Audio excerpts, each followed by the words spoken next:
else remembers Book It? I have so many memories of being a kid and reading books and earning pizza. And I have this theory that the reason the book community loves TBRs and reading challenges and different other ways that people like gamify their reading is because we were all raised on Book It and summer library reading programs in which we read books and earned prizes and we checked them off the list as we went.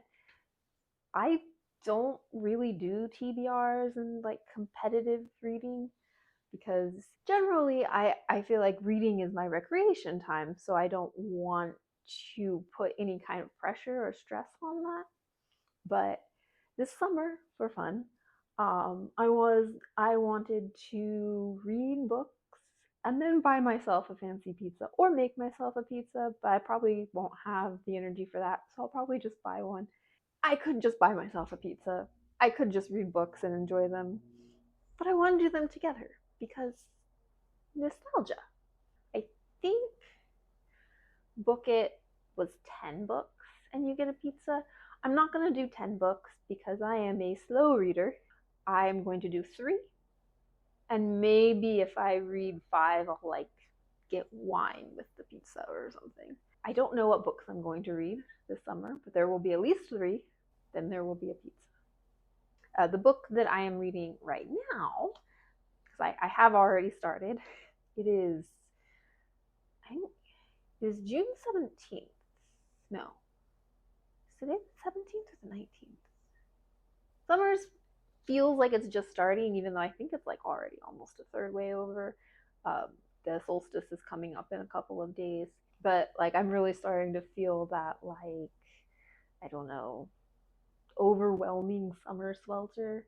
For me, because I live in California, summer can be a little bit overwhelming because it just, I don't know, it's sunny all year round, so there's no novelty of, oh, yay, it's summer, it's nice outside. Like, but I'm trying to embrace it. I'm trying to, like, I'm a fall girly.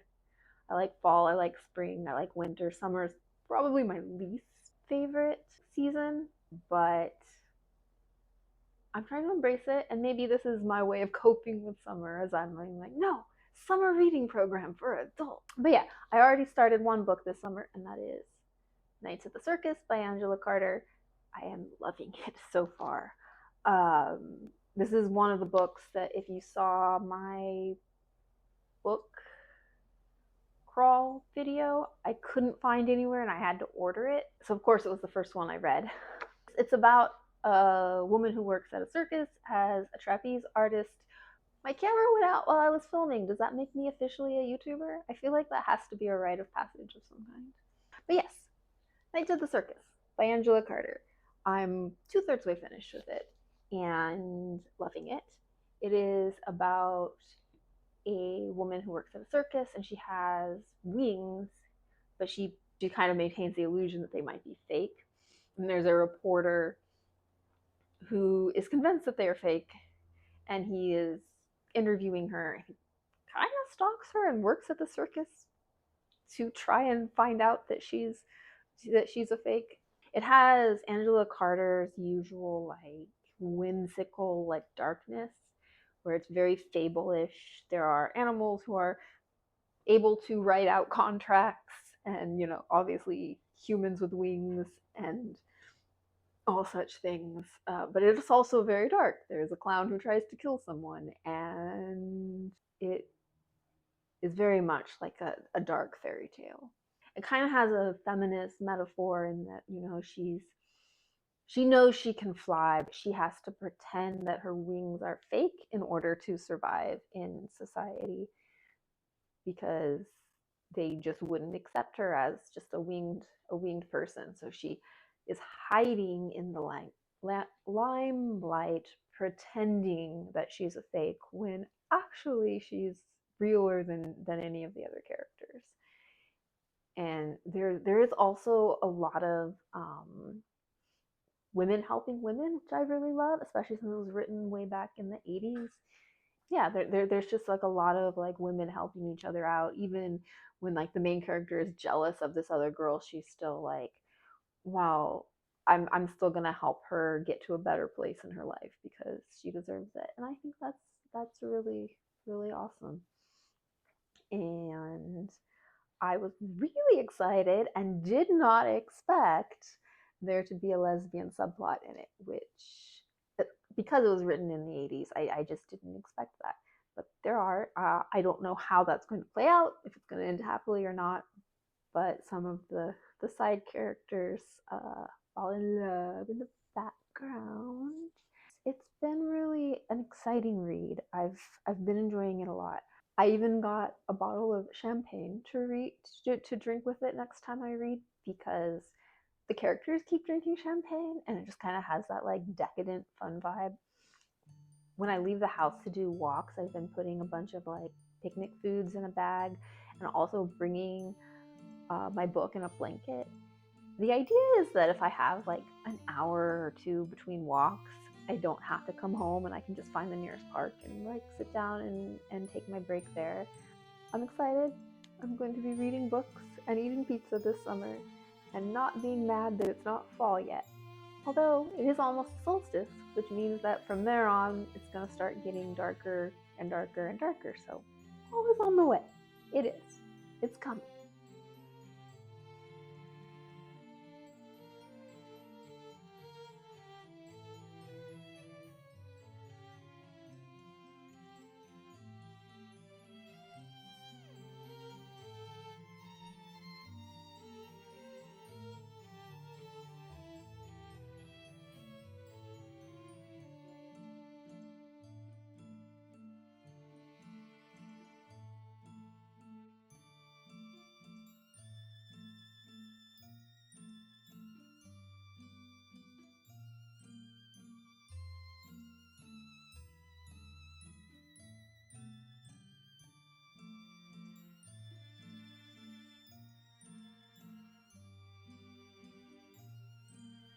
I just read the most beautiful scene.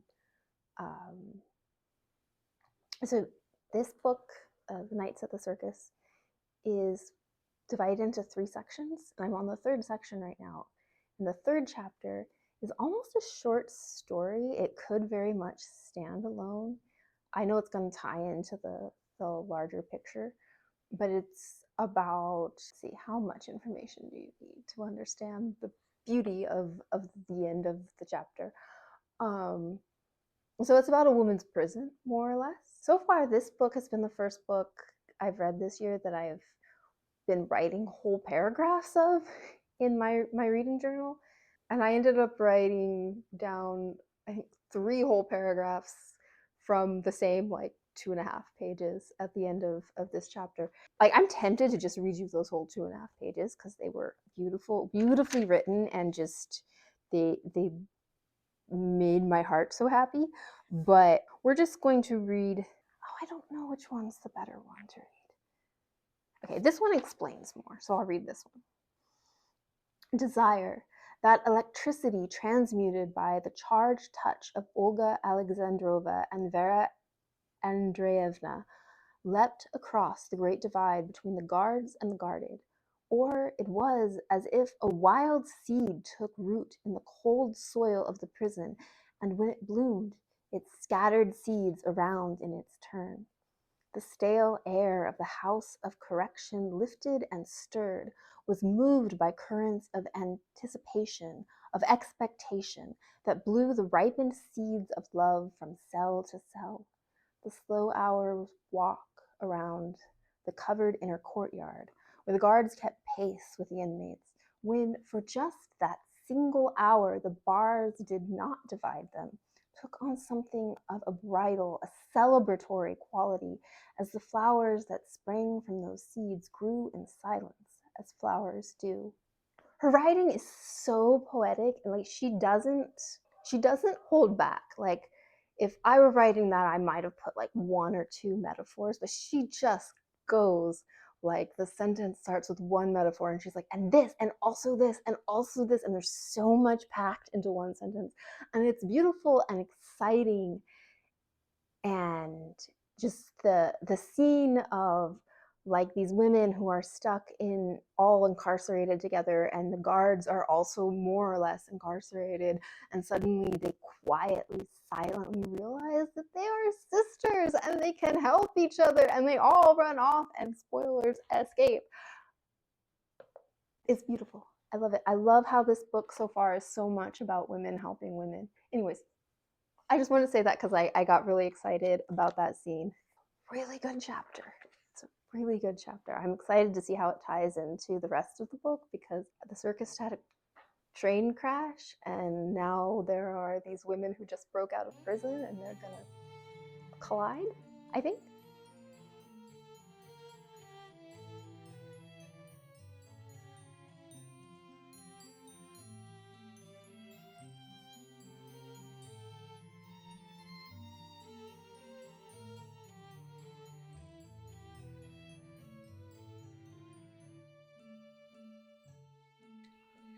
I finished it.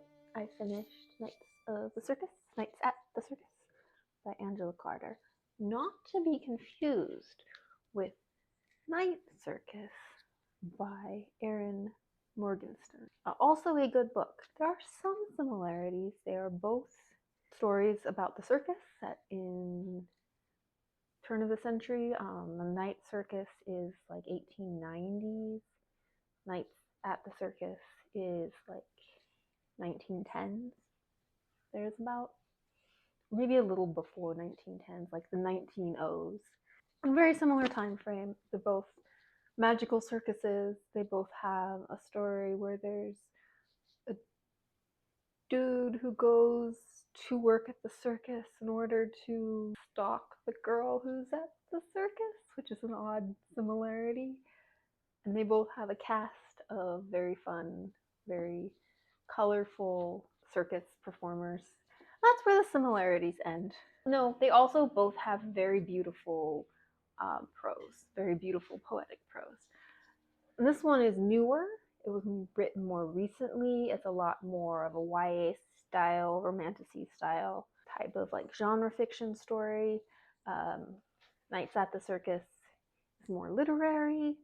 It has a lot of like really deep feminist themes, and it is darker. There really isn't anything dark about Night Circus except for like the aesthetic, because it happens at night.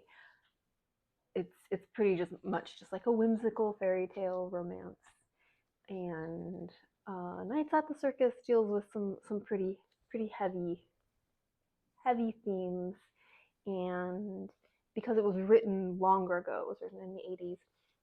It doesn't have quite that same style of like modern fiction where it's very quick paced, a lot of visuals, a lot of in the moment, like it's a scene from a movie.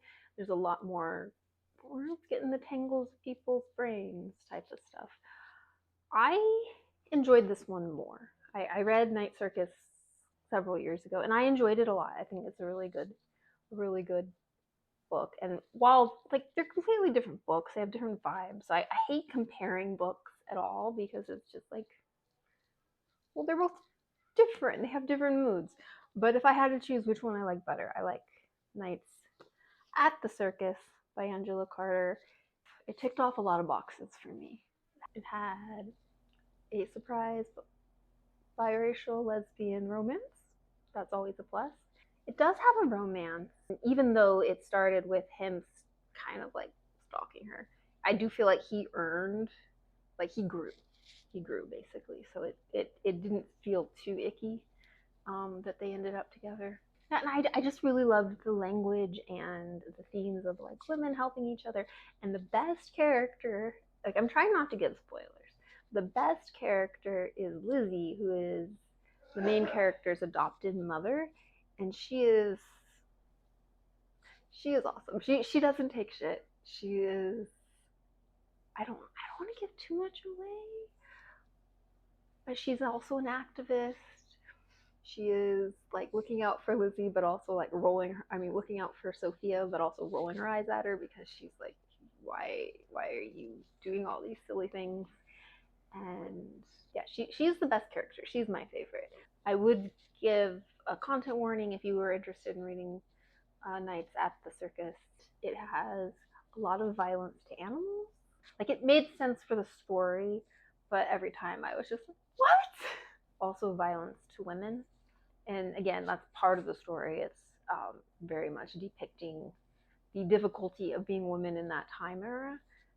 And sometimes like the way the violence is described is so callous and so it doesn't go into graphic detail, but it's just like, and then this happened, moving on, and it that almost makes it like more horrific because it's just so normal in this culture that no one really like, you're like, all right, now we're just moving on already.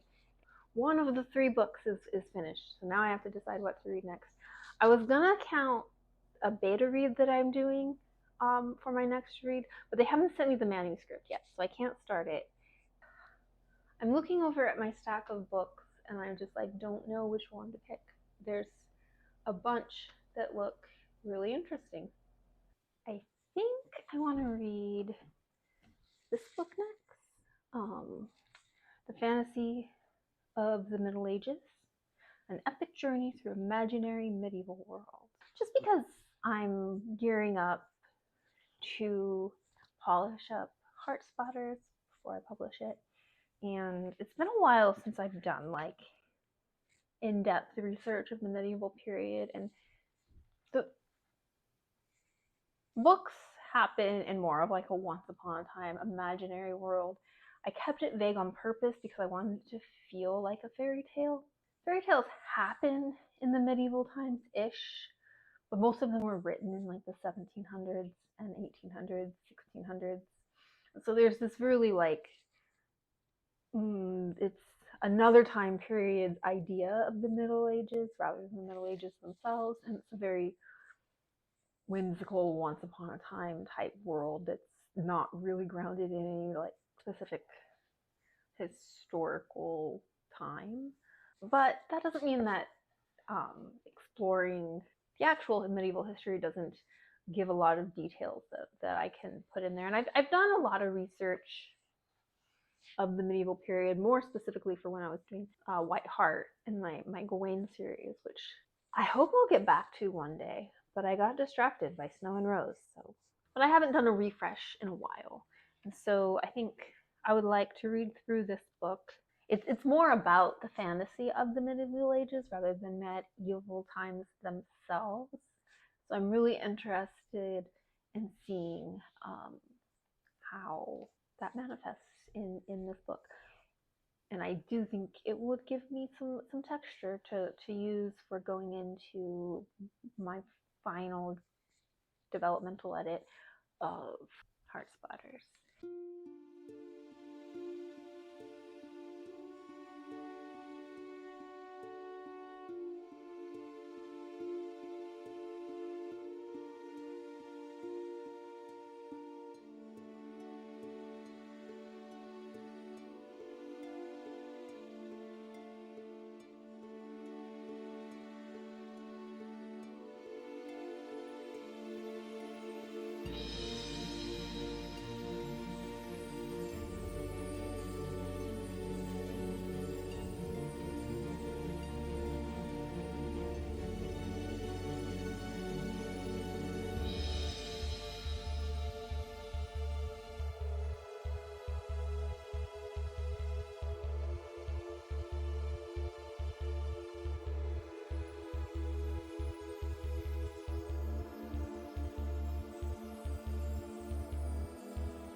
So I have been reading way faster than I thought I was going to be this summer.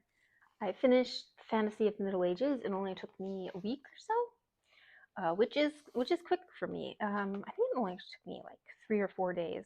I expected it to take a lot longer because it's nonfiction, but it is very visually based book, so it actually went quite quickly. I enjoyed it a lot. I enjoyed it immensely. Really, the emphasis of the book is how much of our concept of the Middle Ages is based on depictions of the Middle Ages from other time periods. There's the 1800s, Romantic era's version of medieval era, and then there's the 50s version of medieval era, and all these other different time eras that were fascinated with the medieval era for whatever reasons and kind of created their own mythos to it, and like how our collective consciousness has kind of added to that mythos. It gives us a way to contextualize it as made up as opposed to historical, and where the line separates and where it just is so convoluted and messy that you can't really separate it. Very fascinating for a writer. I do write stories set specifically in the medieval times. And when I wrote White Heart and Snow Roses, I was aware that I was basically building on this larger imaginary world. And I never meant it to be historical. I did some research about, what castle layouts were, what they ate in that time period, what kind of weapons they used, even what they wore. But I didn't try to match it to any historical context or time period, because especially White Hart, it's an Arthurian book. Even like the historical King Arthur probably existed in like the 500s, and it wasn't even a medieval world. It was very much more post-Roman, ancient. But I didn't want to set it in there. I used Lamore d'Arthur as my main source, and so I knew that I was making a medieval version of this legend, interpreted by me after it was already interpreted by people in the 1300s. And then once again, in Snow Roses, it's based off of a fairy tale, which is sort of medieval, but most of the fairy tales were written in like the 1600s, 1700s era. So there's very much a vague once upon a time, and that one I kept even more vague. It wasn't until I tried to write a story that's actually set in a specific time and place in our world that I realized how much of our concept of history is actually imagined, not just for the medieval period, because this one was set in the 1850s by Chicago. And I haven't published it yet because I found as I was writing it that I didn't know as much about history as I thought I did. There's so many ideas that we have that we think, oh, that's fact. But then when I went to verify it, I was like, maybe not. We don't actually have evidence for that. And that's why I really, really enjoyed this book, because it really talked about the difference between what we have evidence for and what is common knowledge, but we don't have evidence for it. It's just based on retellings of history over time, as opposed to something that we have an actual document depicting. When I was doing my research for White Heart, I read a book on the lives of children in the medieval times, and it really went into details on where they, like, what documents they're using to come to these conclusions. And that's what historians do. They study old documents and they try to based on all their knowledge of that time and other documents they've read, they try to envision what they think life was probably like. And we don't have diaries of children from the medieval times. Obviously, peasants were not seen as important, so no one documented their lives. What mostly the historians use to try to get a picture is a lot of court cases.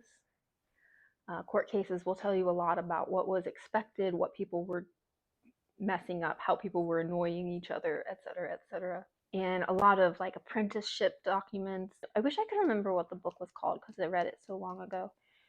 But that was the first time that I really like saw like, oh, there's the history they teach you in school, and there's the actual evidence, and those aren't always the same thing. And it makes sense. They can't go into the deep, deep details of all the evidence all the time when they're teaching history, but it is good to be aware. And I think especially when we're talking about the history of minorities, we need to be aware that our concept of history that we have isn't always accurate. And we need to re-examine how we have been interpreting the actual evidence periodically so that we are not perpetrating the racist, sexist, homophobic, transphobic ideals of people who have interpreted history before us. So we need to go back to the source and reinterpret from there. So yeah, I would recommend reading this book if you write anything resembling a historical world. It doesn't have to be actual history. It doesn't even have to be in medieval times for this book to be valuable to you as a writer, just to kind of reconceptualize and reevaluate how you think of history. I have also finished another book. I have already completed my challenge. So after I finished that book, I wasn't feeling super great. So instead of jumping into the beta, even though they sent me the manuscript for that, I picked up The Lavender House by Lev Ac Rosen. I'm sorry if I'm butchering his name, which was a very quick read. I was having this conversation with my partner yesterday about books that have a really complex prose style that you kind of sip slowly and carefully like wine, and then books like this that have a really quick, fast-paced prose style that you can zip through. I don't know, I likened it to a lemonade or an Arnold Palmer that's just as good, but quick and refreshing and drinkable, as opposed to something that you really want to take your time with and kind of feel all the different notes and savor in a different kind of way. But nothing different in the quality. And sometimes that's why I hate ranking books, because all books are different and they have different purposes and they're good for different circumstances and different moods. Nights at the Circus, wine, slow sipping, complex, beautiful prose, very atmospheric, not so much plot-based or a little bit character-based, but really mostly atmospheric and fable and metaphor. Something to sip slowly and kind of just enjoy all the different notes of Lavender House. Wonderful queer murder mystery. Think Agatha Christie, but make it progressive, and most of the characters are queer. It happens in the 1950s. Content warning for queer trauma. It definitely dives very deep into the anti-queer laws during that time and how they affected queer families. The main character, Evander Mills, has recently been expelled from being a cop because he was queer, and he gets enlisted to solve a mystery at this house called the Lavender House, where a prominent family who owns a soap company lives, and they have what they used to call a lavender marriage, where that's two gay people pretending to be in a straight couple. It's very quick paced, and the characters are all very well drawn, very eccentric and charming. And I don't want to spoil the mystery. You don't want any of them to have done it. And of course, during the process of solving the mystery, Evander Mills finds hope and a sense of community, and actually finally being able to be openly around other people who are queer instead of always having to hide who he is. And it is tragically beautiful, and I hope I finish the rest of the series. There are more books in this series, but I'm very bad about finishing series, because I'll start it, I'll be excited, And then I don't usually rush straight into the next one because I usually have so many other books that I want to be reading. And then by the time I'm buying new books, I've forgotten about it. I have several series I started that have had every intention of finishing, and then I just never really got back to them. But yeah, I was able to zip through this one, and part of it was because I wasn't feeling super great this week, so I skipped some of my other activities that I would normally be doing and had a little more time to read. But it's also just written in a really easy to focus on style, and so I could read like 10 minutes while I was waiting in the car for an appointment, as opposed to needing to really be sitting down somewhere where I could focus. Recommend it. Officially done with my challenge, but I'm not done yet. Done but not done. Because I've done the initial 3. That was the goal, but the extra goal, the if I could, was 5. So we're gonna keep going before I get my pizza and see if I can read 2 more. And the next one is gonna be the beta read. And I probably can't give you as many thoughts on that book because I feel it's a little unfair to the author to talk about their book before they finished it. But I'm excited to dive into it. I have a question for anyone who does beta reads online, like from strangers as opposed to friends. Have you had any issues with people commissioning you to edit books that don't necessarily reflect your values? Because I've had that happen a couple of times now. I would say maybe as many as 50% of the books that I get sent, once I start digging into them, I'm like, ooh, this is not a book I would pick up. And not because the writing is bad so much as just the message that it's sending out is something that I would not want to read. I don't know. I feel conflicted when that happens because at that point they've already paid me. I'm already halfway through when I realize. And I have actually sent a couple back and just said, I can't finish this. And I've also on some of them been like, well, I'm going to give my notes and maybe they'll take it to heart and understand that this isn't really perpetuating the ideas that we want to be sending out into the world. But I always don't really know what the professional thing to do is in that circumstance. So if anyone else has been having that problem off and on, could you let me know your thoughts and what you think I should do in those circumstances? But I need to get to work. I have some walks downtown, and I'm gonna do my beta at the park, and I might get myself a chai. There's this place near where one of the dogs I walk on weekends lives that has the best chai I have ever tasted. And I don't know what magic they put in it, but it's been very hard for me to not get one every single week when I go and walk the dog who lives near the amazing chai place.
I finished the beta read, um, and I can't talk too much about it because I feel like it's not fair to the author to talk about a book before it's published.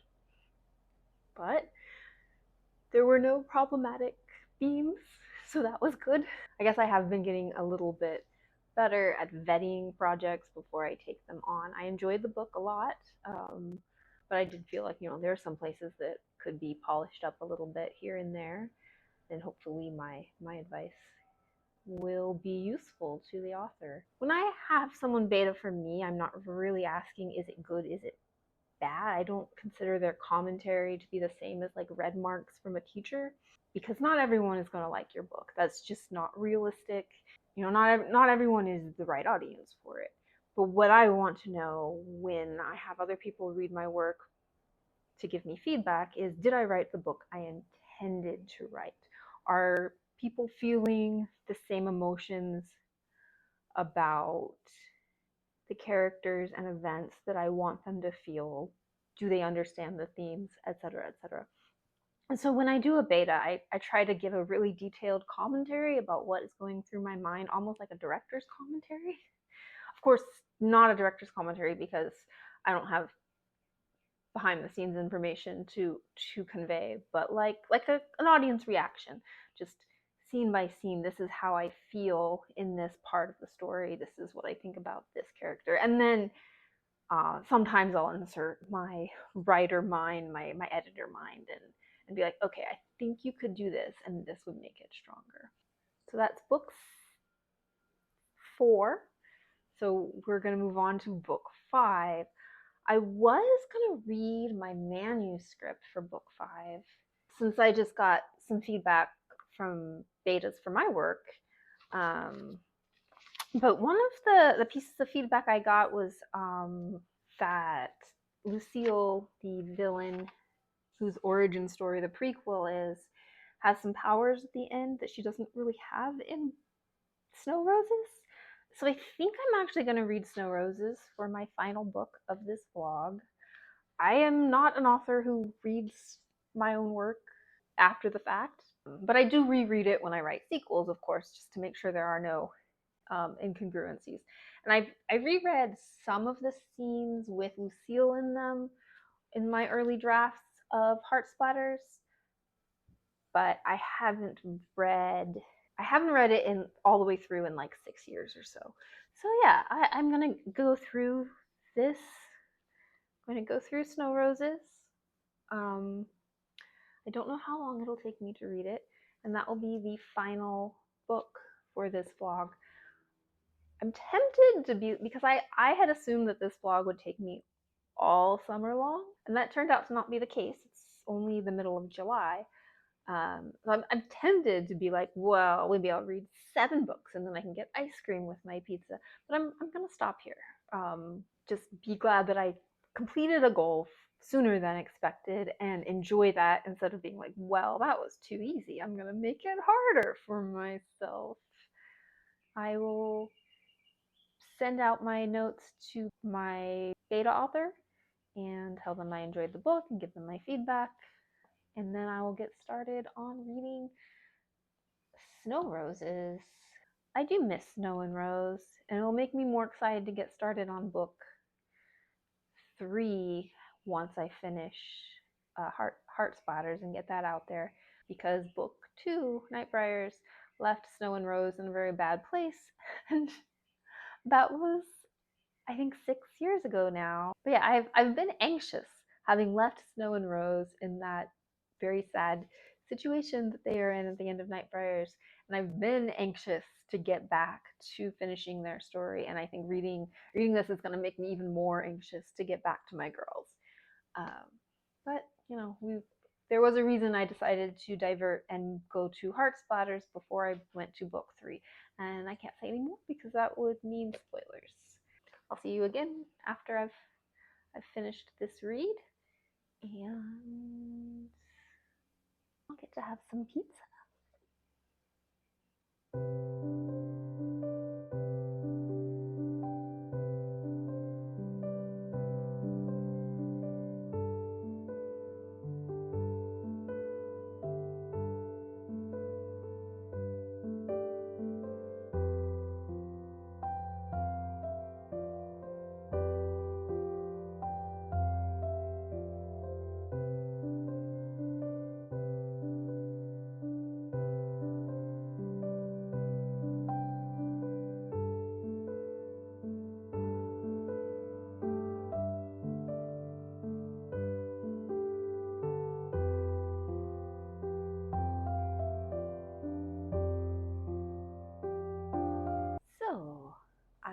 just finished reading Snow Roses, and it's good.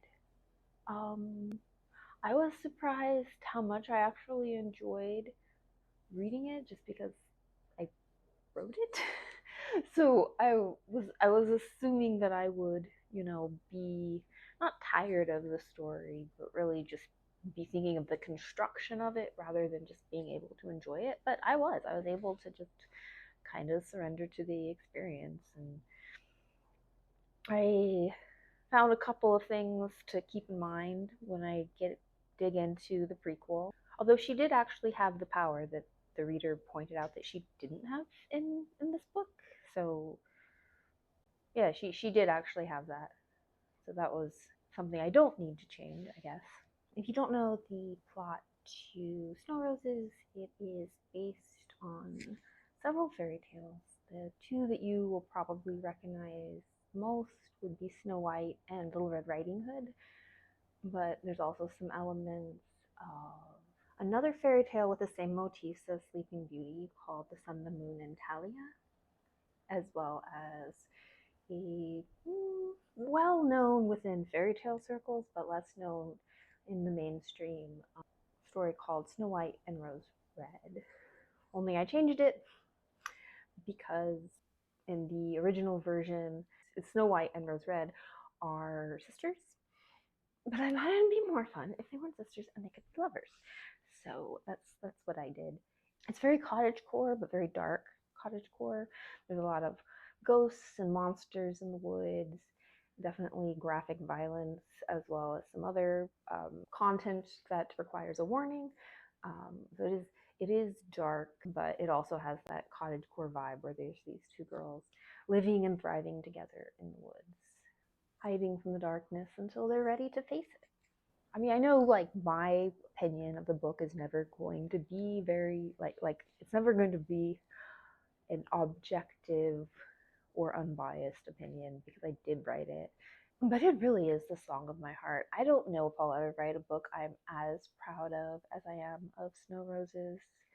It is just the song of my soul. I've had nothing but good feedback from other readers, so it seems to have resonated with them as well. But yeah, I've finished the challenge. This challenge has been a lot of fun. I think I'm gonna start doing it yearly. Um, Next time I will do 100 hours of reading though instead of a number of books, just because books are different lengths and also different paces. Some are easier to burn through than others. And if next year anyone wants to join along with me, that'd be awesome. So I actually finished two more books between when I finished the challenge and when I had pizza. So I got ice cream.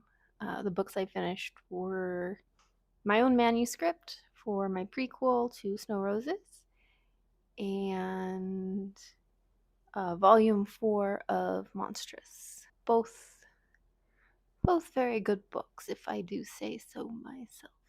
As I am recording this, it is the beginning of August, and it is so hot outside. I'm glad summer is almost over, but doing this challenge was what I needed to really embrace the season and get in tune with the summer vibes instead of just pining for fall. But I am excited for fall. It's coming, guys. It's coming.